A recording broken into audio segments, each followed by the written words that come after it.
Hey everybody, it's Jay Warren with another On the Clock episode. Today we're looking at AMR, our ambulance service provider here at the city, and how they're working to reduce your costs. Here's City Manager Trey Yelverton. Thanks, Jay. Today I'm at Station 2 over on Sherry Street in East Arlington, visiting with Assistant Chief David Stapp to talk about medical operations in Arlington. So thank you for taking time out. And Sure. Just want to learn a little bit about how we take care of people's need to get to the hospital and emergency calls. We partner with the Arlington Fire Department and our contracted ambulance service, who's AMR. Collectively, we're known as the Arlington EMS System. And the fire department serves as first responders. When you call 911, there's more fire stations and more fire apparatus than there are ambulances. So typically, you'll see a fire truck get there first with medical personnel. We'll assess, begin treatment, stabilization of the patient. AMR will arrive and we will either transfer patient care to them, or when we transfer care, if they need help, we'll stay on scene and help on scene and during transport as needed. Okay. So AMR is a city contractor and the fire department manages it. How many ambulances at any given time are serving our community on a given day? Typically, there's a minimum of 9 ambulances on the streets and up to 18. They don't necessarily house ambulances at fire stations. They're really more like roving. Based on how many ambulances are in service at a time, they have a posting plan that says if there's 10 ambulances, these are the areas they need to be, or if there's 12. Okay. And those are based on known call demand in the past. How many ambulance calls or emergency medical calls to be made in a given year? What kind of demand is there in Arlington? I believe last year their call volume for the ambulance was around 40,000. What kind of training do the firefighters have in order to provide care to a patient?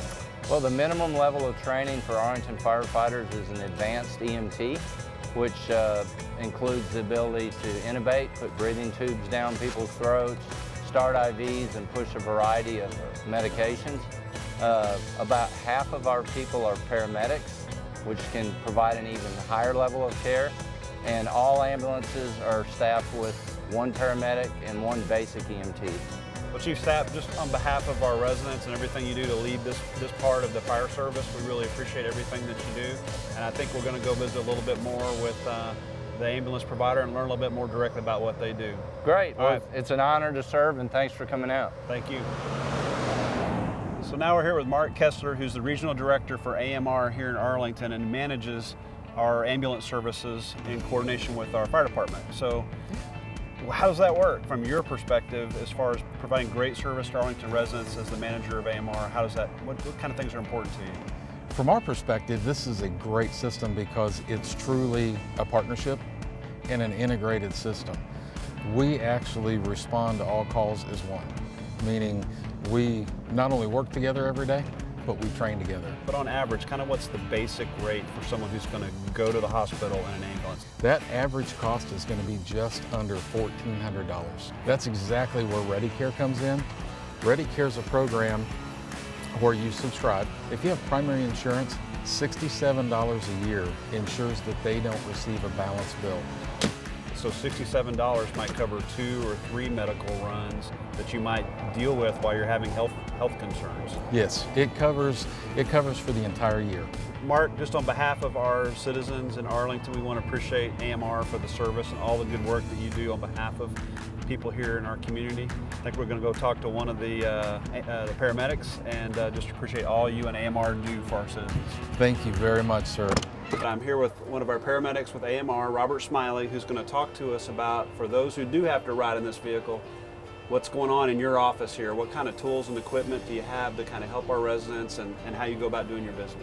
Sure, so we've got a lot of tools in the ambulance. We use a lot of different tools for different assessments, depending on what the call comes out. You know, sometimes we get a breathing difficulty, sometimes we get full arrest, sometimes, you know, it's abdominal pain. So we've got lots of different tools that help us assess the patient. One of the tools, we'll always take this with us. It's called a Life Pack. This is a Life Pack 15, and so it's got a lot of cool features on here that help us assess the patient. Is this the thing that would also shock the heart? This is also our defibrillator. This is also a pacer and a cardioverter. Okay. So we've got our pads over here. We'll plug it in there, get them on the person. We can shock. This is a McGrath laryngoscope. So this is a video laryngoscope. So sometimes we have to intubate somebody. So if they're not able to control their airway, or in some cases, if it's a full arrest, we can help intubate the person We have a lot of these bins right here. You know, we've got cardiac drugs in here, so we take all our drugs with us. We have IV kits. We have more medications that we use here. Every medication has a purpose, of course. What's been one of the more rewarding incidents that you've come up on, that you've helped someone that just was really stuck out in your mind? I think a really cool call that we ran once, you know, we walked in the houses for an unconscious person. We walked in, you know, family's real scared. They came home and they found their grandmother just laid out on the floor, completely unresponsive. We get in there, we start assessing her, you know, start taking some vitals, checking her sugar, see what's going on. We find out her sugar was real low in the 30s, so we're like, okay, well, this is something we can fix. You know, we start an IV, give her some sugar. By the time we're leaving the hospital, she's responsive, talking to her family. I think stuff like that, those calls are the most rewarding. Yeah. So especially where you can see your patient from a very critical stage all the way up to the, hey, they're able to communicate with their family now. So that's been one of probably the best calls. So. Well, on behalf of our residents here in Arlington, all the people that you serve in response, we just want to thank you for you and your colleagues and what you're doing to help get our residents safe and to the hospital as quickly as possible. Appreciate that. All right. Thanks, Trey, and thanks to you at home for watching. Tune in next time for another On the Clock.